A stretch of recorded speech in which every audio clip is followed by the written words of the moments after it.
اللہ میری دوڑ تیری طرف ہے، چاہے میرے کام مخلوق کے راستے سے بنا یا براہ راست بنا، میں ان مخلوق اور میں محتاجوں کی پلٹن کے پیچھے نہیں چلتا۔ بسم اللہ الرحمن الرحیم۔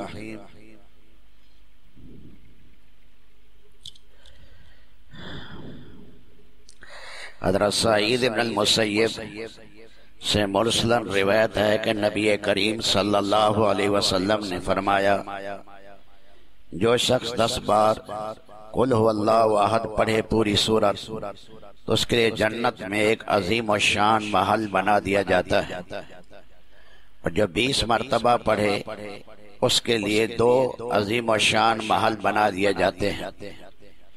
اسی طرح جو ہے 30 پڑھے 3 دفعہ پڑھے گا، 30 دفعہ پڑھے گا تو پھر اسی طرح اور عظیم و شان محل بنتے جائیں گے۔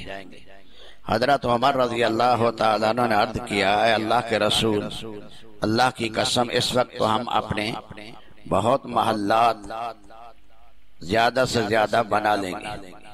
آپ صلی اللہ علیہ وسلم نے فرمایا، اللہ تعالیٰ اس سے زیادہ وسعت والا ہے، اس پاک ذات کے لیے یہ عطائیں اور جود و سخا کیا مشکل ہے۔ یہ تو عام دنوں کی بات ہے، رمضان المبارک میں کوئی 10 مرتبہ پڑھے 70 محل بنیں گے۔ اگر پورا مہینہ 10 مرتبہ صبح اور شام پڑھے گا تو 4200 محل ملیں گے۔ اگر کوئی ہمت کر کے 100 مرتبہ صبح اور 100 مرتبہ شام سورۃ اخلاص پڑھ لے تو ایک مہینے میں 42,000 محل جنت میں بنا سکتا ہے۔ حضرت عبداللہ بن مسعود سے روایت ہے، ان اولی الناس بی یوم القیامہ اکثرہم علی صلاۃ، قیامت کے دن میرے سب سے زیادہ نزدیک وہ شخص ہوگا جو مجھ پر کثرت سے درود پڑھتا ہوگا۔ علامہ سخاوی فرماتے ہیں کثرت سے مرادی ہے کم از کم 300 مرتبہ روزانہ درود شریف پڑھیں۔ نیز وہ فرماتے ہیں کثرت سے درود شریف پڑھنا اہل سنت ہونے کی علامت ہے۔ مولانا رشید احمد گنگوہی نے اپنے متوسلین کو 300 مرتبہ یومیہ درود شریف پڑھنے کا حکم فرمایا۔ ایک حدیث میں ہے، مجھ پر کثرت سے درود پڑھا کرو، قبر میں ابتدا تم سے میرے بارے میں سوال ہوگا۔ نیز ایک حدیث میں ہے، جو مجھ پر درود بھیجا پل صراط پر یہ نور ہوگا۔ جو شخص چاہے اس کے اعمال بہت بڑے ترازو میں تلیں تو اس کو چاہیے وہ مجھ پر کثرت سے درود بھیجے۔ نیز فرمایا کہ 3 شخص عرش کے سائے میں ہوں گے۔ نمبر 1، کسی مصیبت زدہ کے کام آنے والا شخص۔ نمبر 2، میری سنت کو زندہ کرنے والا۔ تیسرا، مجھ پر کثرت سے درود پڑھنے والا۔ 3 شخص عرش کے سائے میں ہوں گے، کسی مصیبت زدہ کے کام آنے والا۔ دوسرا، میری سنت کو زندہ کرنے والا۔ تیسرا، مجھ پر کثرت سے درود پڑھنے والا۔ عبداللہ ابن عباس سے روایت ہے، حضور صلی اللہ علیہ وسلم نے فرمایا، من قال جزا اللہ عنا محمد ما هو اہلہ اتب 70 کاتبا الف صبا۔ جس نے جزا اللہ عنا محمد ما هو اہلہ پڑھا، اس نے 1000 دن تک 70 ثواب لکھنے والے فرشتوں کو تھکا دیا۔ جس نے جزا اللہ عنا محمد ما هو اہلہ پڑھا، اس نے 1000 دن تک 70 ثواب لکھنے والے فرشتوں کو تھکا دیا۔ حضرت ابو ہریرہ کے پاس ایک شخص آیا اور کہنے لگا، میں نے سنا ہے آپ نے یہ نقل کرتے ہیں کہ اللہ جل شانہ بعض نیکیوں کا بدلہ 10 لاکھ گنا عطا کرتے ہیں۔ حضرت ابو ہریرہ نے فرمایا، اس میں تعجب کی کیا بات ہے؟ میں نے اللہ کی قسم ایسے ہی سنا ہے۔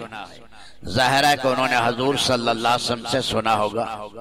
دوسری حدیث میں حضرت ابو ہریرہ فرماتے ہیں، میں نے حضور پاک سے سنا، بعد نیکیوں کا ثواب 20 لاکھ گنا تک۔ امام غزالی فرماتے ہیں، ثواب کی اتنی بڑی مقدار جب ہو سکتی ہے جب ان الفاظ کو معانی کا تصور کر کے لحاظ کر کے پڑھے، یہ اللہ تعالی شانہ کی اہم صفات ہیں۔ یہ دن بڑے قیمتی ہیں اور اپنے اوقات کو قیمتی بنانا آگے پیچھے نہیں ہے، تو اس مہینے میں درود شریف صبح و شام کم از کم 100 دفعہ چلے، اجر جو ہے وہ کروڑوں کے اعتبار سے ملے گا۔ اسی طرح روزانہ تیسرا کلمہ ہے، ایک تسبیح اس کی پڑھ لے۔ استغفار کے لیے جون سا استغفار اسے دل کو زیادہ لگے وہ پڑھے۔ رب اغفر لی بھی استغفار ہے، استغفر اللہ ربی والا استغفار یہ بھی استغفار ہے۔ لا الہ الا انت سبحانک انی کنت من الظالمین یہ بھی استغفار ہے۔ اور چھٹا کلمہ، پانچواں کلمہ جو ہے یہ سید الاستغفار ہے، جس نے یہ پڑھا موت آ گئی تو سیدھا جنت میں جائے گا۔ اے اللہ مجھے معاف کر دے، اگر عربی میں نہیں آتا اپنی زبان میں بھی پڑھتا رہے تو سینکڑوں کی تعداد اس مہینے میں فرشتے آمین کہہ رہے ہیں۔ اللہ ہمیں قرآن کریم کی تلاوت اور ذکر الہی اس مہینے میں کثرت سے کرنے والا بنائے۔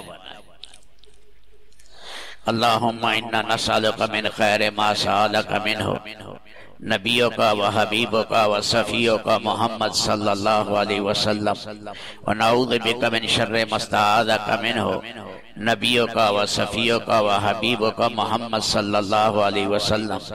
انت المستعان وعلیک البلاغ لا حول ولا قوة الا باللہ۔ ربنا آتنا فی الدنیا حسنہ وفی الآخرۃ حسنہ وقنا عذاب النار۔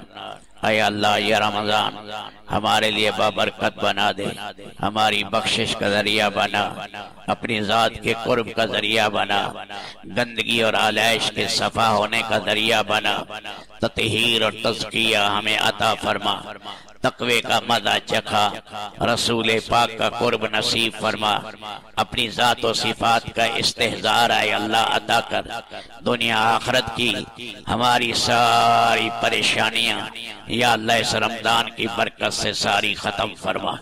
وصلی اللہ تعالی علی خیر خلقی محمد و آلہ و صحبہ اجمعین۔ اللہ میری دوڑ تیری طرف ہے، چاہے میرے کام مخلوق کے راستے سے بنا یا براہ راست بنا، میں ان مخلوق اور میں محتاجوں کی پلٹن کے پیچھے نہیں چلتا۔